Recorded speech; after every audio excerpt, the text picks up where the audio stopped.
imperfection or defect in solid.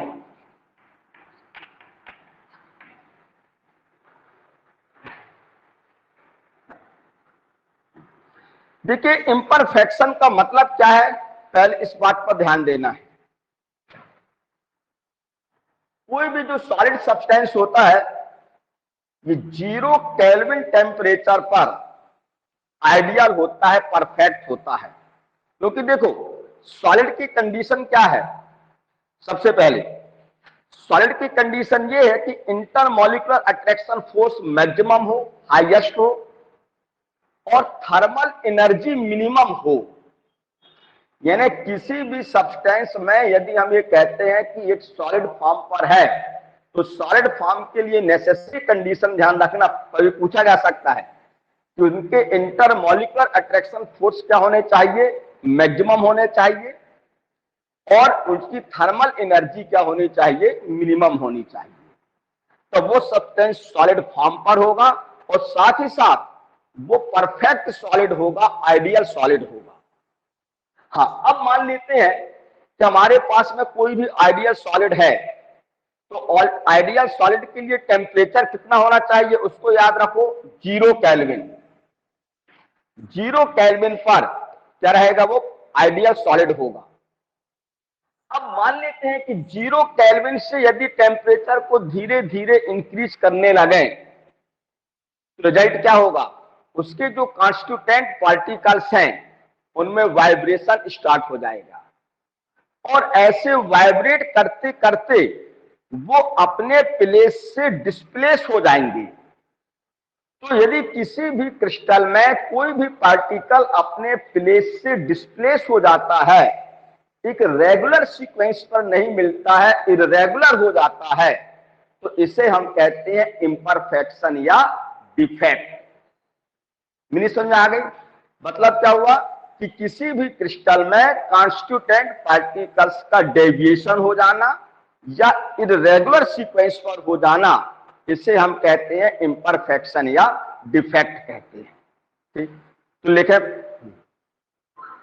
In any solid substance, in any solid substance intermolecular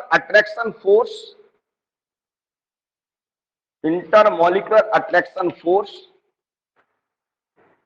is large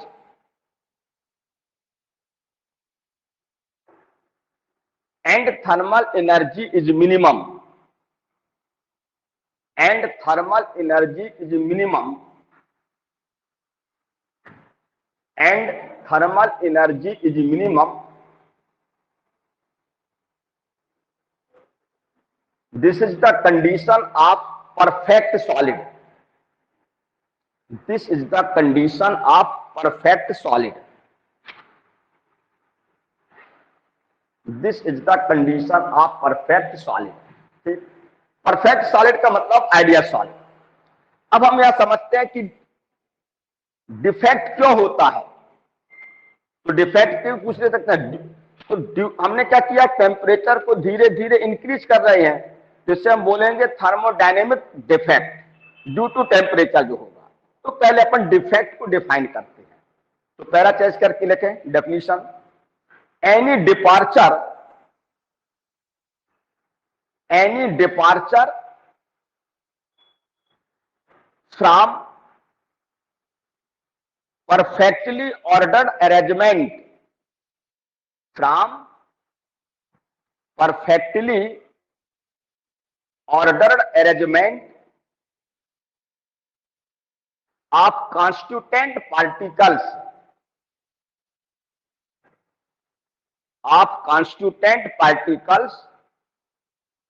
in crystal is called defect or imperfection. Defect or imperfection. Meaning समझ में आ गई कि जो मैंने बताया था कि जो परफेक्ट सॉलिड है उसके कॉन्स्टिट्यूटेंट पार्टिकल्स क्या होते हैं, ऑर्डर में होते हैं, ऑर्डरली अरेंजमेंट होते हैं। और यदि ऑर्डरली अरेंजमेंट से उनमें डिपार्चर हो जाए या डेविएशन हो जाए तो उस कंडीशन को हम क्या कहते हैं कि इसमें इम्परफेक्शन आ गया या डिफेक्ट आ गया। ठीक, बात समझ में आ गई डिफेक्ट की मीनिंग। अब डिफेक्ट को हम दो टाइप से पढ़ेंगे। एक तो जैसे हमने कहा कि टेम्परेचर इंक्रीज करते हैं तो इसको थर्मोडायनेमिक बोलेंगे, और दूसरा कभी कभी क्या होता है कि उसमें कुछ इम्प्योरिटी भी मिला दी जाती है, उसको भी हम बोलते हैं इम्प्योरिटी डिफेक्ट। ठीक, तो सबसे पहले इन दोनों को समझने के लिए एक लाइन और लिखते हैं। Defect by temperature, defect by temperature is known as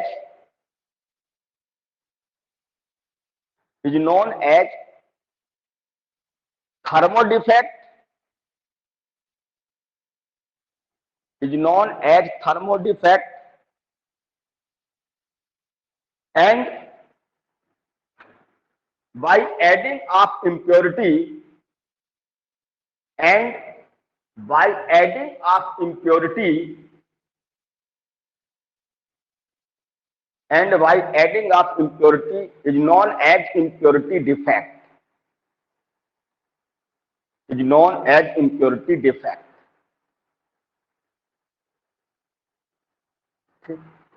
तो दो टाइप से कभी पूछा जाए कि डिफेक्ट हम किसी भी क्रिस्टल में कैसे क्रिएट कर सकते हैं, ये डिफेक्ट कैसे हो जाता है, तो दो वजह होती है। एक तो टेम्परेचर इफेक्ट और दूसरा क्या, एडिंग ऑफ इम्प्योरिटीज से। अब यहां पर डिफेक्ट को दो टाइप से हम डिवाइड करेंगे, पॉइंट डिफेक्ट और दूसरा पढ़ेंगे लाइन डिफेक्ट। तो लिखें डिफेक्ट्स आर टू टाइप।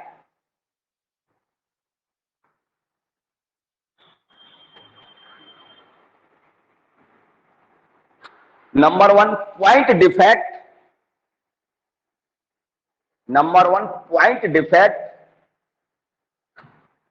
और number two line defect, LINE, line defect. तो हमारे सिलेबस में पॉइंट डिफेक्ट है, लाइन डिफेक्ट नहीं है, लेकिन इसको समझना है। देखिए पॉइंट डिफेक्ट का मतलब क्या है।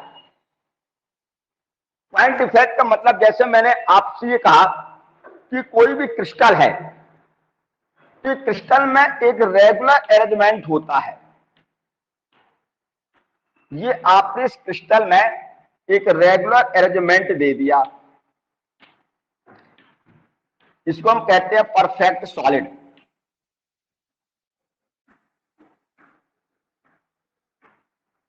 अब इसमें यदि किसी भी पॉइंट के अराउंड डिफेक्ट आ जाता है, ठीक, जैसे हमारे पास ये क्या कहलाते हैं, लैटिस पॉइंट, तो किसी भी लैटिस पॉइंट के अराउंड यदि डिफेक्ट क्रिएट होता है तो उसे हम कहते हैं पॉइंट डिफेक्ट।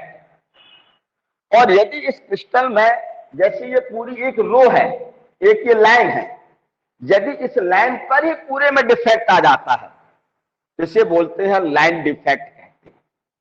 मीनिंग समझ आ गई कि किसी भी पॉइंट के अराउंड इरेगुलरिटी क्रिएट हो जाना उसे बोलेंगे हम क्या, पॉइंट डिफेक्ट। और यदि पूरी इंटायर रो में ही यदि डिफेक्ट क्रिएट हो जाएगा तो उसे क्या बोलेंगे हम, लाइन डिफेक्ट बोलेंगे। तो पॉइंट लिखा पहले है point defect.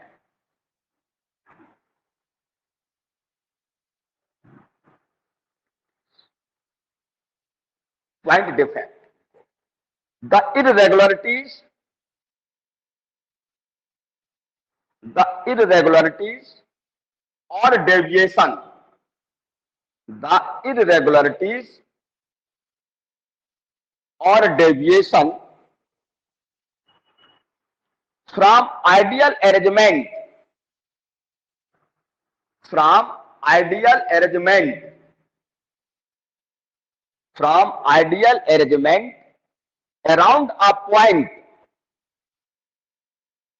around a point or an atom, or an atom in crystalline substance is called point defect, is called point defect, is called point defect। तो पॉइंट डिफेक्ट की meaning समझ में आ गई। मैंने क्या बताया कि एनी इरेगुलरिटीज और डेविएशन, ठीक, अराउंड द पॉइंट या any atom is known as the point defect, ठीक। और यदि इसमें पूरी लाइन में डिफेक्ट आ जाए तो इसी क्या बोलेंगे अपन, लाइन डिफेक्ट। तो लाइन डिफेक्ट अपने सिलेबस में नहीं है, उसको अपन डिफाइन नहीं करते हैं, लेकिन याद रखना मान लो कभी आ जाता है। अब उसको जैसे छोटे से हम एग्जाम्पल से देखें। अब फॉर एग्जाम्पल ये लें कि जैसे मान लो कोई बहुत बड़ी क्लास है, उसमें 200-300 स्टूडेंट बैठे हुए हैं और पूरे एक रेगुलर अरेंजमेंट पर बैठे हैं। तो उस अरेंजमेंट में यदि पूरी एक लाइन ही क्या हो, इरेगुलर हो जाए तो बोलेंगे this is the line defect. और यदि किस बीच में कहीं भी किसी एक स्टूडेंट के अराउंड इरेगुलरिटीज आ गई हो, या मान लेते हैं कि वहां पर कुछ बच्चे वहां से गायब हो, या कुछ ऐसे हो कि एक की जगह दो बैठ गए हो, तो that is known as the point defect. और होता भी है, कहीं कहीं देखते हैं जब बहुत अच्छी फ्रेंडशिप निभाना होता है तो एक बेंच में 3 बच्चे बैठते हैं, लेकिन फ्रेंडशिप निभाने के लिए एक बेंच में 5 भी बैठ जाते हैं। तो वो क्या हो गया, वो पॉइंट डिफेक्ट हो गया। वो क्या कहलाएगा, पॉइंट डिफेक्ट कहलाएगा। मीनिंग समझ में आ गई। अब हम यहां पर पॉइंट डिफेक्ट को क्लासिफाइड करेंगे, 3 टाइप से क्लासिफाइड करेंगे, स्टीशियोमेट्रिक, नॉन स्टीशियोमेट्रिक एंड इम्प्योरिटीज, ठीक। तो लिखे क्लासिफिकेशन ऑफ पॉइंट डिफेक्ट। अच्छी तरह से समझना ये डिफेक्ट जो है ना, इंसान में भी डिफेक्ट क्रिएट कर देता है, इसलिए अच्छे से समझना पड़ेगा। पॉइंट डिफेक्ट को अपन क्लासिफाइड करते हैं, ठीक। तो मैं ऐसे आपको पहले टेबल बनवा दूंगा, तो ये याद रहेगा कि हमको क्या क्या पढ़ना है, पॉइंट डिफेक्ट, ठीक। अच्छी तरह से इसको पहले तो आपको लर्न करना पड़ेगा कि इसमें है कितने पॉइंट।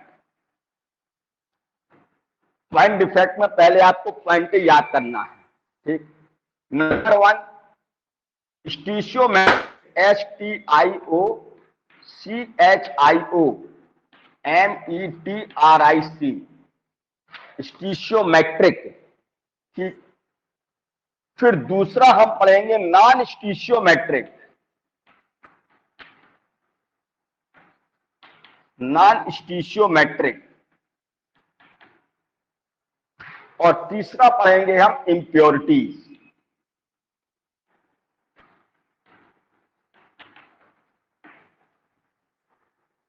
ठीक। अब स्टीशियोमेट्रिक में, ठीक, आपको 4 पॉइंट हम बताएंगे, वैकेंसी डिफेक्ट, इंटरस्टिशियल डिफेक्ट, ये 2 होते हैं नॉन आयनिक सॉलिड में, और फ्रेंकेल डिफेक्ट और स्कॉटकी डिफेक्ट ये होते हैं सॉलिड में। तो इसके 4 पॉइंट हम बना रहे हैं। वैकेंसी डिफेक्ट, वैकेंसी, अब डिफेक्ट लिखते चलना, और इंटरस्टिशियल, INTERSTITIAL, ठीक, इंटरस्टिशियल। ये 2 आपको मिलेंगे नॉन आयनिक सॉलिड में, यही non ionic solid, non ionic solid इसमें मिलते हैं। फिर इसके बाद हम आते हैं स्कॉटकी डिफेक्ट, SCHOTTKY,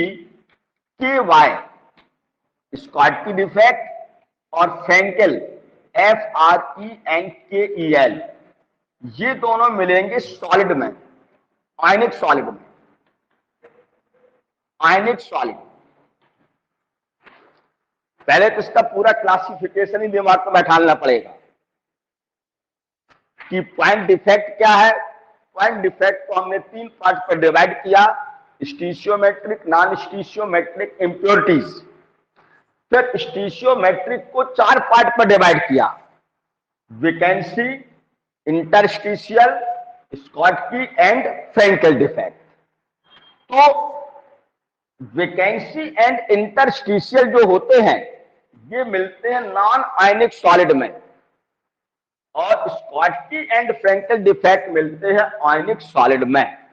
ठीक, अब आइए नॉन स्टीशियोमेट्रिक में। तो नॉन स्टीशियोमेट्रिक में मेटल एक्सिस डिफेक्ट और मेटल डेफिशिएंट डिफेक्ट दो नोट करें, फिर इसके बाद उसका अगला क्लासिफिकेशन वहां करा देंगे। Metal axis and metal deficiency. Metal deficiency, ठीक। इंप्योरिटीज में भी हम 2 पढ़ेंगे, इंप्योरिटी में भी 2। एक आप पढ़ेंगे इनकोवलेंट कंपाउंड, और फिर दूसरा पढ़ेंगे, यहां लिखेंगे इनकोवलेंट, और दूसरा पढ़ेंगे इनआयोनिक।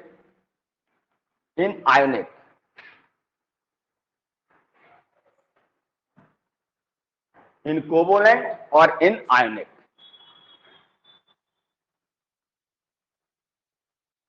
तो डिफेक्ट का सबसे पहले आपको मैप याद करना रहेगा कि हमारे इस मैप में कौन कौन से हैं।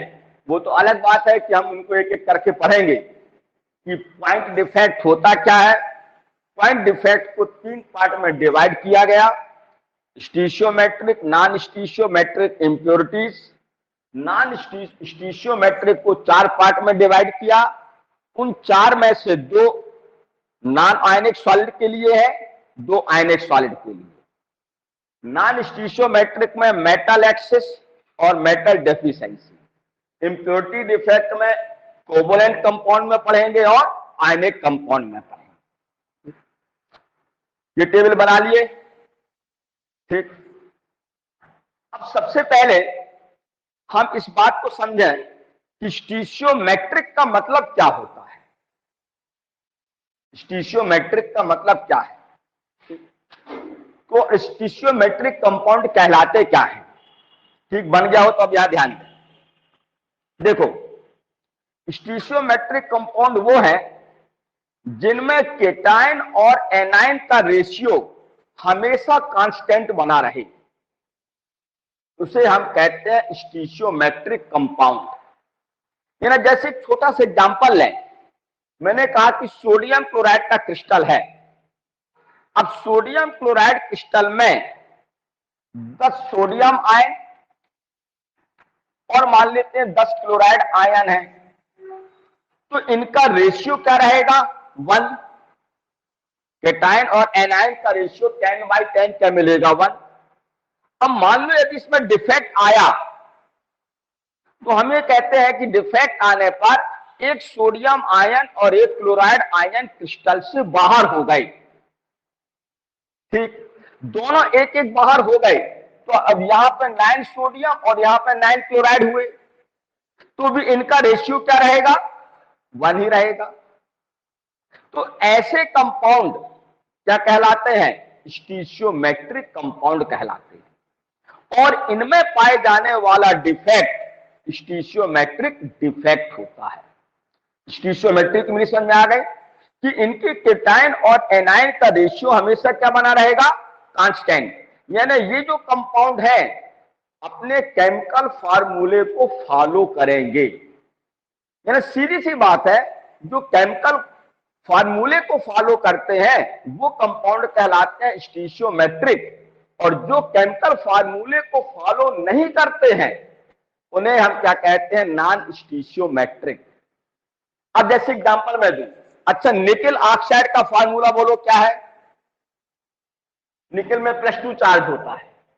तो बोलो निकेल ऑक्साइड का फार्मूला क्या रहेगा? NiO। ये निकेल ऑक्साइड है।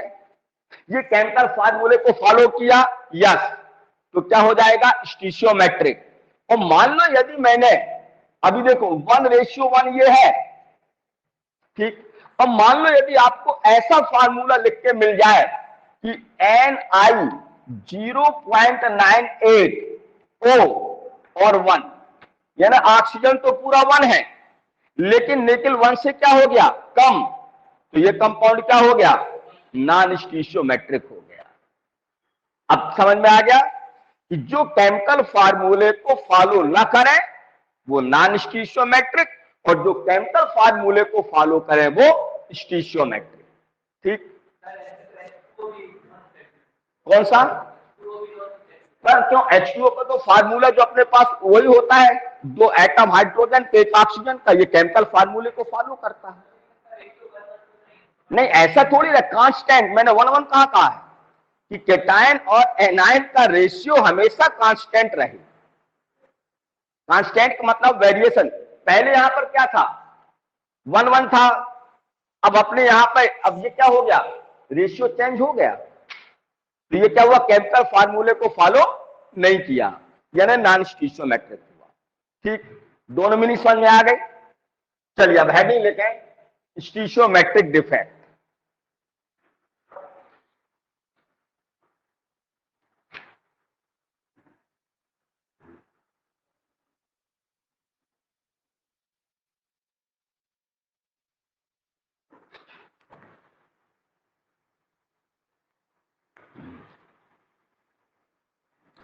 The point defect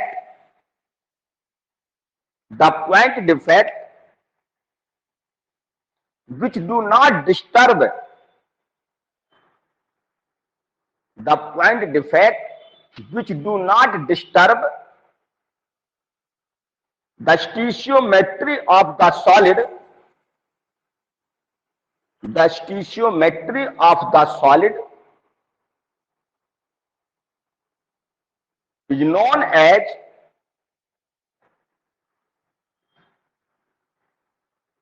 thermodynamic defect. Temperature की ड्यूटी हुआ ना, थर्मोडायनेमिक डिफेक्ट और intrinsic defect. Intrinsic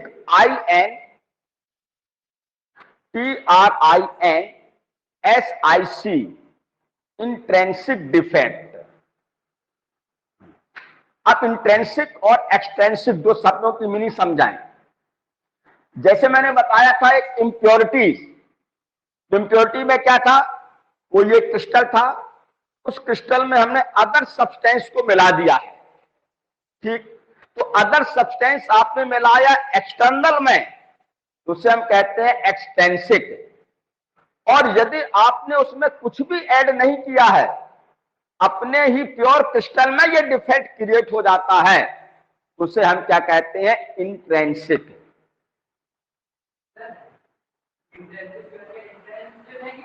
intrinsic SIC। अब एक छोटा सा जैसे एग्जांपल दें, देखो अब इंट्रेंसिक और एक्सट्रेंसिक में थोड़ा सा अंतर समझ जाए एग्जांपल से। जैसे मान लो अभी गर्मी के दिनों में हम दूध पकाकर कुछ ठंडा करके कहां रख देते हैं? फ्रिज में, तो वो सेफ रहता है। ठीक, और यदि आप उसको दोपहर में बाहर ही रखा रहने दें, तो आप देखते हैं कि आप उसमें कुछ ऐड नहीं किया है, कुछ भी ऐड नहीं किया, केवल उसको आपने बाहर ही रखा है।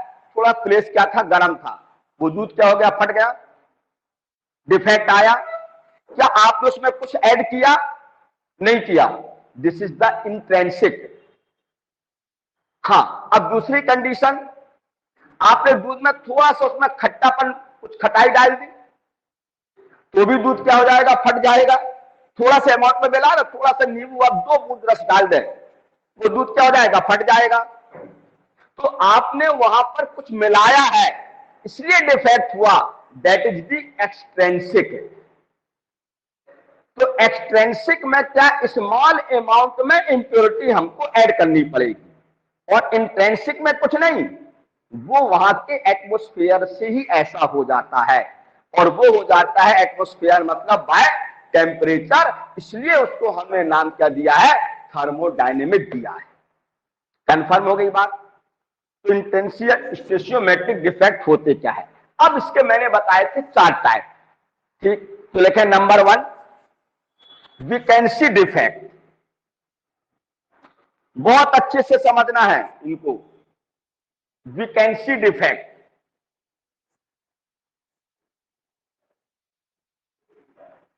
वैकेंसी का मतलब क्या होता है, जगह खाली रह जाना। वैकेंसी का मतलब जगह खाली रह जाना, ठीक। अब देखो वैकेंसी डिफेक्ट में आपको कैसे समझना है, जैसे हमने कहा कि चलो भाई हमने ये हमारे पास एक परफेक्ट क्रिस्टल है,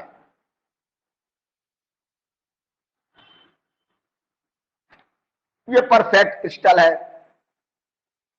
और ध्यान रखना क्रिस्टल का फॉर्मेशन कैसे होता है, पहले हम सब्सटेंस को मोल्टन फॉर्म पर लाते हैं, और मोल्टन फॉर्म पर लाने के बाद उसको बहुत ही धीरे धीरे ठंडा करते हैं।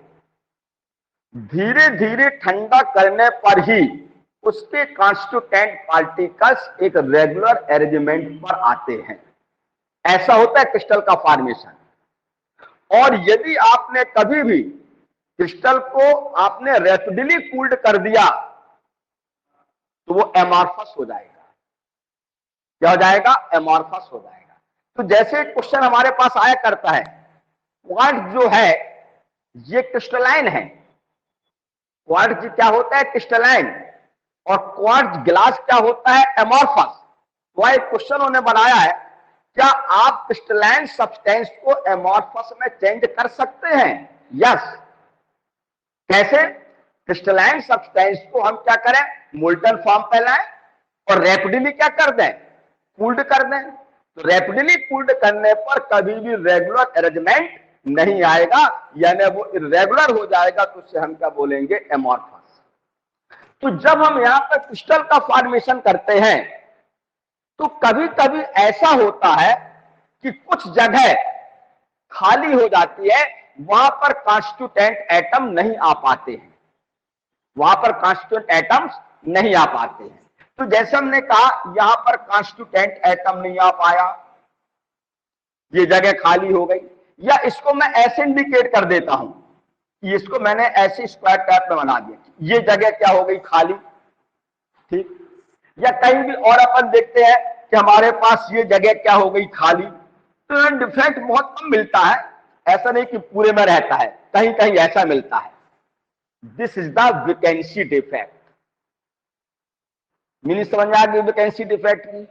अब वैकेंसी डिफेक्ट होने पर इस क्रिस्टल की डेंसिटी पर क्या इफेक्ट पड़ेगा, डेंसिटी वही रहेगी या डेंसिटी कम हो जाएगी, है डेंसिटी कम हो जाएगी।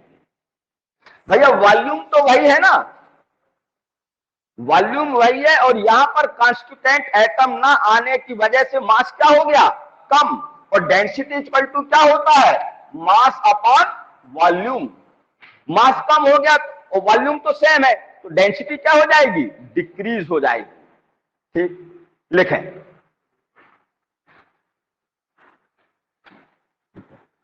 when some of the lattice sites, SITES, when some of the lattice sites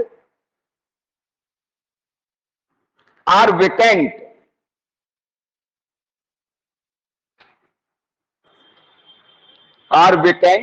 the crystal is said to have, the crystal is said to have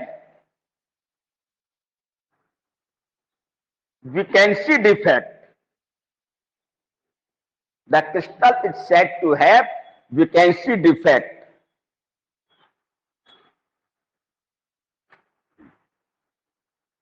By this defect, density of crystal decreases.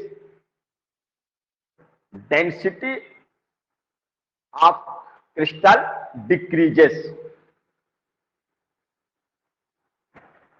अच्छे से समझ में आ गया?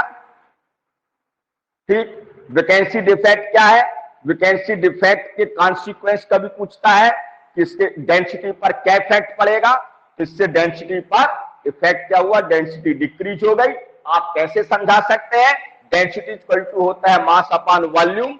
भाई यहां atom नहीं आया मतलब मास क्या हो गया, कम, और वॉल्यूम तो वही रहेगा ही। अब इसका जैसे कहीं आप एग्जांपल बताते हो, कहीं कहीं आप देखते होंगे, जैसे आप लोग देखोगे ना पेपर वेट, कहीं देखे ऑफिस में या कहीं घर में, तो आप पेपर वेट में देखना थोड़ा सा कहीं आपको बीच बीच में बबल्स नजर आते हैं। बबल्स, वो एक्चुअली में वो बबल्स क्या हैं? जब उसको कूल्ड किया गया है, एनीलिंग प्रोसेस की गई है, तो वहां पर एयर आ गई है। क्या आ गई थी? एयर। यानी उस लैटिस साइट को कॉन्स्टिट्यूटेंट पार्टिकल ऑक्युपाइड नहीं कर पाया। This is the vacancy defect. Confirm हो गई बात? चलिए सेकंड लिखें, इंटरस्टिशियल डिफेक्ट। इंटरस्टिशियल डिफेक्ट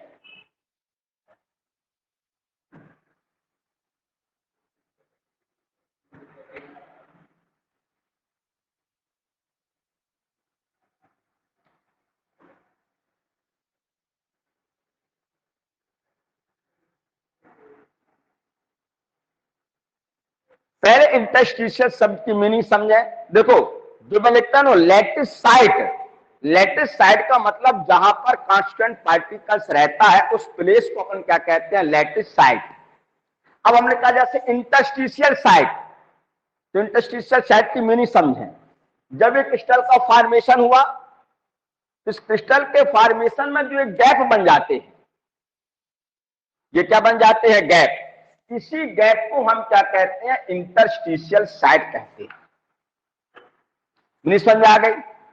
अब कभी कभी क्या होता है कि अपन ने वहां पर क्रिस्टल का फॉर्मेशन तो किया, कॉन्स्टिट्यूटेंट पार्टिकल्स अपने प्रॉपर प्लेस पर भी आ गए, लैटिस साइड पर भी आ गए, लेकिन होता भी ऐसा है कि कुछ कहीं कहीं ये इंटरस्टिशियल साइड पर भी आ जाते हैं। तो इस डिफेक्ट को हम क्या कहते हैं? इंटरस्टिशियल डिफेक्ट कहते हैं। सभी अपने अपने प्लेस पर हैं, ठीक, और इसके अलावा यहां पर भी आ गए, कुछ आ जाए, पूरे क्रिस्टल में 10-5 आ भी गए, इसको क्या नाम दिया गया? इंटरस्टिशियल साइड पर आए, तो इस डिफेक्ट को क्या बोलेंगे? इंटरस्टिशियल डिफेक्ट बोलेंगे। ठीक। अब मैं आपको बता देता हूं कि हम वैकेंसी डिफेक्ट और इंटरस्टिशियल डिफेक्ट ज्यादातर स्टूडेंट में ही देखते हैं। अब पूछेंगे सर आप कहां देखते हैं? तो हम आपके दांतों में देखते हैं। कहां देखते हैं? दांतों में। अच्छा बताइए, नॉर्मल अपने दांत कितने होते हैं? 32। तो देखना किसी किसी के 36 भी मिलेंगे। क्या मिलेंगे? 36। दांत के ऊपर दांत, थोड़ा सा जो गैप होता है वहां भी दांत आ जाता है, वो क्या हो गया? डिफेक्ट है। वो कौन सा डिफेक्ट है? इंटरस्टिशियल डिफेक्ट है। मतलब 32 तो है भाई, अपने अपने पॉइंट पर है सभी, लेकिन पॉइंट के अलावा भी कुछ आपने, एक दांत के बगल से एक दांत और आ गया, मैं भी हूं। ठीक। और ज्यादातर ये डिफेक्ट लड़कियों के दांतों में मिलता है, बुरा नहीं मानना। लड़कों में भी मिलता है, प्राय मैं देखता हूं लड़कियों दांत में, अभी तो इस क्लास में नहीं देखती, प्राय देखते हैं कि हर साल क्लास में 5-6 लड़कियां दांतों में तार लगवाए रहती थी, तार कसे हुए हैं। क्या हुआ? सर दांत, मैंने कहा कौन सा डिफेक्ट है बताओ, वैकेंसी या इंटरस्टिशियल? बोली सर समझ में नहीं आया। मैंने कहा दांत कितने तुम्हारे? बोले 34। मैंने कहा इंटरस्टिशियल। होते कितने हैं? 32। एक्स्ट्रा आए तो वो क्या हो गया? इंटरस्टिशियल। किसी के कम हो गए 32 से, तो वो क्या हो गया? Vacancy defect. अब याद हो गया जाएगा? चलिए लिखें। अच्छा बताओ कि इस डिफेक्ट से उसकी डेंसिटी पर क्या इफेक्ट पड़ेगा? क्रिस्टल की इंक्रीज हो जाएगी। हो जाएगी इंक्रीज। हाँ बोलो बेटा। कुछ नहीं सर। हाँ चलो ठीक, लिखो। When some constituent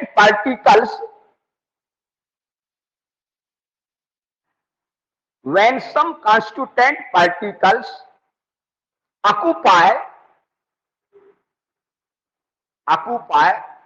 an interstitial site,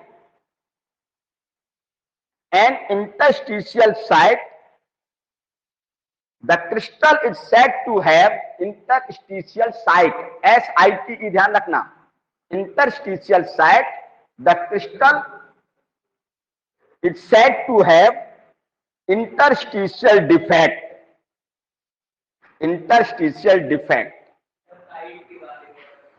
Interstitial site. The crystal is said to have. The crystal is said to have interstitial defect. हाँ लिखा है, by this defect तब लिख लो density increases. Density increases.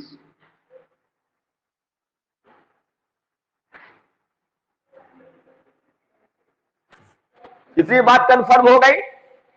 और मैंने क्या बताया था, ये दोनों डिफेक्ट किसमें मिलते हैं, आयनिक सॉलिड में या नॉन आयनिक सॉलिड में? नॉन आयनिक सॉलिड में। ऊपर आपने लिख लिया था।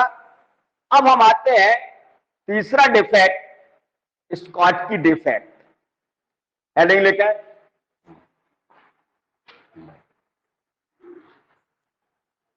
Schottky defect. अब यहां पर दो तो हमने अच्छी तरह से समझ लिया, वैकेंसी और इंटरस्टिशियल। अब स्कॉटकी डिफेक्ट क्या होता है इसको समझना है। ये आयनिक कंपाउंड के लिए है। तो आयनिक कंपाउंड में पहले मैं जैसे आपको बता दूं कि ये डिफेक्ट किस टाइप के कंपाउंड में मिलता है, पहले उसकी कंडीशन समझे और इस डिफेक्ट में होता क्या है। इस डिफेक्ट में केटाइन और एनाइन दोनों ही अपने लैटिस पॉइंट से रिमूव होते हैं। यानी कि जैसे हमने कहा सोडियम क्लोराइड क्रिस्टल है, तो यदि सोडियम आयन अपनी लैटिस साइड से रिमूव हो गया तो उस क्रिस्टल को इलेक्ट्रिकली न्यूट्रल मेंटेन करने के लिए, ध्यान रखना ऐसा नहीं कि बराबर से, इलेक्ट्रिकली न्यूट्रल मेंटेन करने के लिए एनायन भी वहां से क्या होता है, रिमूव हो जाता है। किसी भी डिफेक्ट में ध्यान रखना क्रिस्टल हमेशा न्यूट्रल ही रहेगा। वो अपना चार्ज बैलेंस कर लेता है और चार्ज को बैलेंस करने की वजह से ही डिफेक्ट आ जाते हैं। ठीक, तो स्कॉटकी डिफेक्ट हेडिंग लिखे। अब लिखे, this defect is found in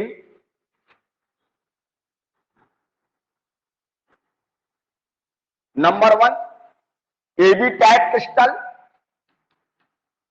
जल्दी लिखना है, AB टाइप क्रिस्टल जो AB टाइप के होंगे। AB टाइप, इसकी मीनिंग बता देता हूं। AB type crystal. Number 2 high coordination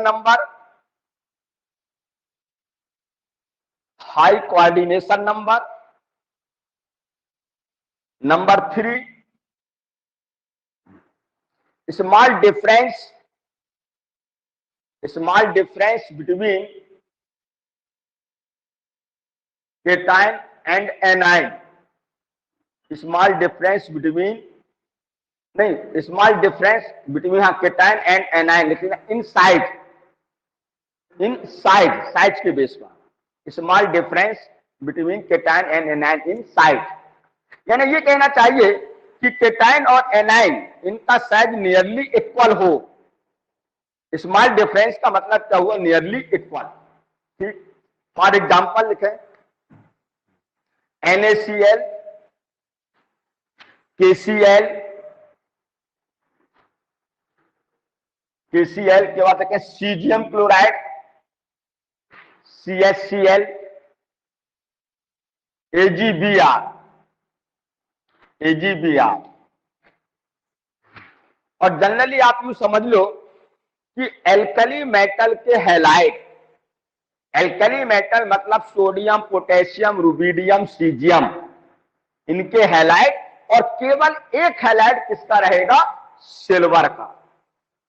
ठीक, तो स्कॉटकी डिफेक्ट किन कंडीशन में मिलता है? जो एबी टाइप के क्रिस्टल हो, जिनका कोऑर्डिनेशन नंबर हाई हो, और जिनमें केटायन और एनायन के साइज पर स्मॉल डिफरेंस हो, यानी नियरली क्या हो? वो इक्वल हो, उन पे ये मिलेगा। ठीक, अब हम आते हैं कि स्कॉटकी डिफेक्ट में होता क्या है। ठीक, तो पहले इसकी एक मीनिंग समझा देता हूं, फिर इसके बाद आपको बताता हूं। एबी टाइप का मतलब आप समझ में आ गया कि जैसे मैंने लिखा NaCl, ये एबी टाइप का हुआ। ठीक, अपन क्या लिखते हैं? Na+Cl-। अब इस क्रिस्टल में हम ये देखेंगे कि यदि डिफेक्ट यदि स्कॉटकी है, इसमें होता यह है कि यदि क्रिस्टल से एक सोडियम आयन रिमूव होता है, तो उस क्रिस्टल को इलेक्ट्रिकली न्यूट्रल मेंटेन करने के लिए एक एनायन भी क्या हो जाएगा? रिमूव हो जाएगा। तो आप बिल्कुल सिंपल भाषा में इसको क्या याद कर लेंगे? हम साथ जिएंगे साथ मरेंगे। याद रहेगा? नहीं आया समझ में? आ गया? हाँ, कि यदि एक केटायन निकल गया तो उस क्रिस्टल को इलेक्ट्रिकली न्यूट्रल मेंटेन करने के लिए एनायन भी वहां से निकल जाएगा। यानी स्कॉटकी डिफेक्ट में क्या हो जाते हैं? ये शॉर्ट हो जाते हैं, यानी साथ ही निकल जाते हैं। इतना समझा दिया। कभी पूछूंगा फ्रैंकल और स्कॉटकी में, और यदि आपने उल्टा बोल दिया तो एक एक झापड़ भी आके मार दूंगा, इसलिए पूरे एग्जाम्पल समझाते जाता हूं। स्कॉटकी डिफेक्ट में साथ में ही निकलेंगे। नहीं समझ आ गई? लिखें, in this type of defect, in this type of defect,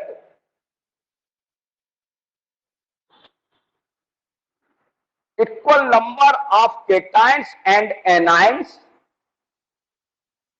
equal number of cations and anions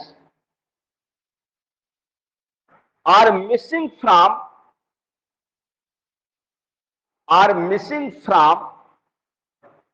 their lattice sites, missing from their lattice sites।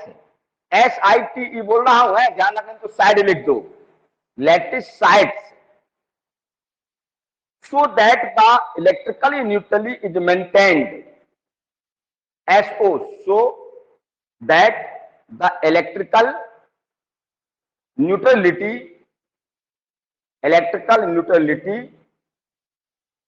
is maintained, यानी ऐसा क्यों करते हैं वो? यदि मान लो केटायन निकला तो एनायन क्यों निकल गया?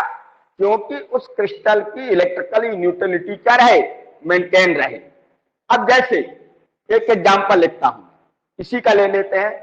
हमने कहा sodium ion, chloride ion, sodium ion, chloride ion, chloride ion, sodium ion, chloride ion, sodium ion.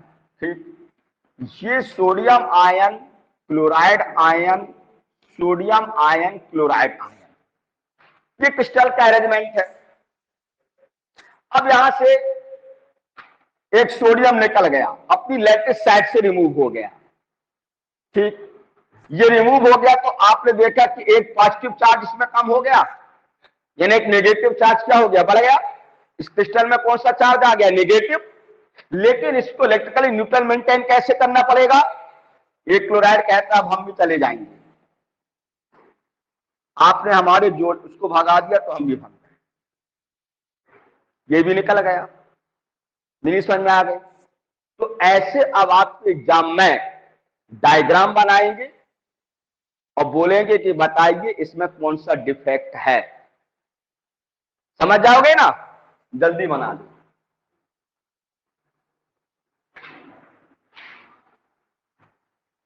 हाँ, कहां चला जाएगा? हाँ, नहीं नहीं, अभी तो किसी भी प्लेस से, हाँ, किसी भी प्लेस से हो जाते हैं।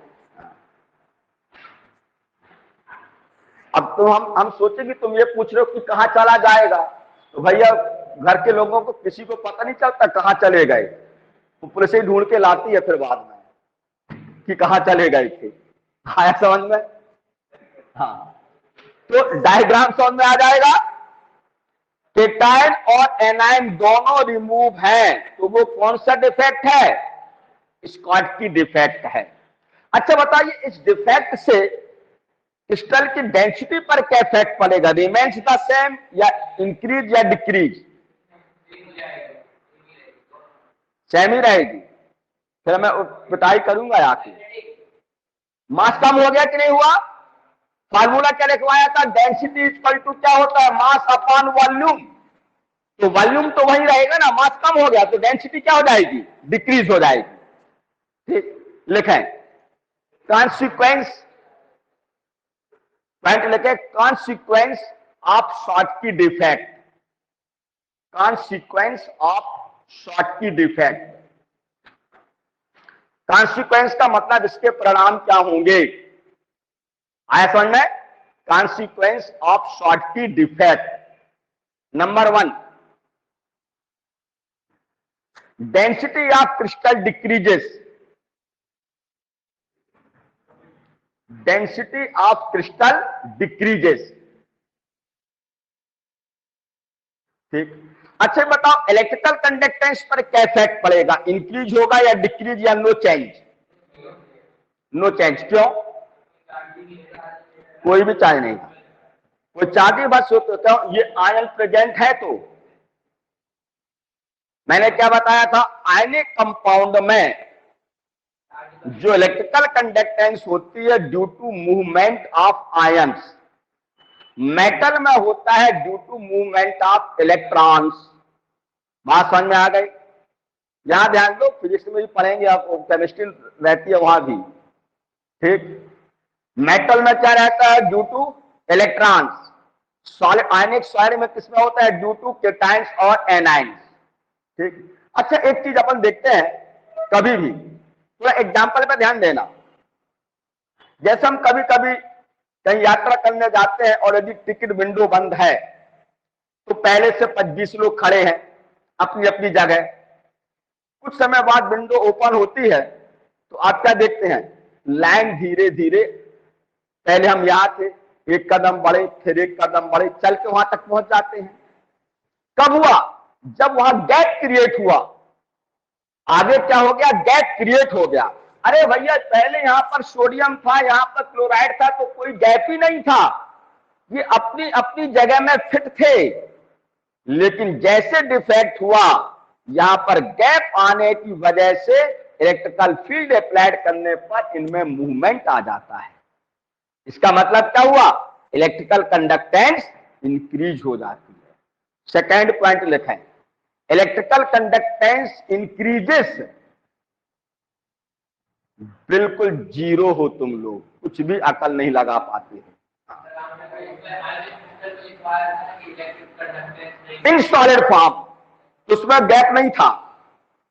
मैंने लिखवाया था ना कि मूवमेंट नहीं होता है, यहां पर गैप होने से क्या हो जाएगा? मूवमेंट हो जाएगा। हाँ, क्या लिखवाया? इलेक्ट्रिकल कंडक्टेंस इंक्रीजेस, एक लाइन लिख लो, due to movement of ions,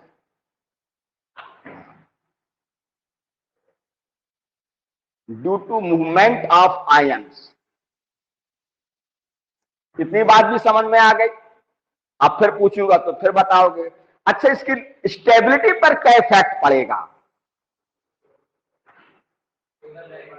stable ही रहेगा। इंक्रीज होगा या डिक्रीज या स्टेबल?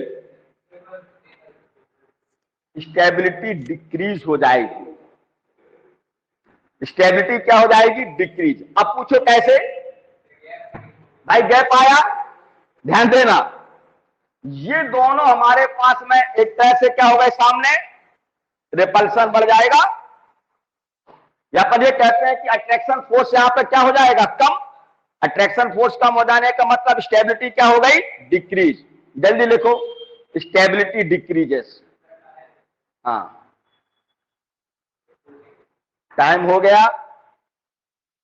और ज्ञान 2 साल में 0 भी हो गया है। और बता देता हूं, अच्छे से सवाल पढ़ना। पेपर बनाने वाला ये नहीं सोचेगा कि 2 साल से बच्चे 0 होके आए थे, हम पेपर में थोड़ी रियायत दे दें। वो तो बोर्ड एग्जाम अभी स्कूल वाले भी प्राण ले लेंगे जब पेपर बनाएंगे तो। क्या आया है? टर्म 1 और टर्म 2 कैंसिल हो गई। चलो तब तो और तबाह हो गए, तब तो और तबाह हो गए। कम से कम आधा आधा कोर्स रहता था तो बच्चे थोड़ा सा जी लेते थे। हाँ, अब बताओ, ये ऐसी शरीर के 1.5 हड्डी के तो बच्चे हैं बेचारे हैं? और कितनी सारी केमिस्ट्री फिजिक्स बायो का बोझ कैसे ढो पाएंगे ये? लिख के भेज दो भैया, टर्म 1 टर्म 2 कर दे तो हम जी लें। हाँ, ओके बच्चे।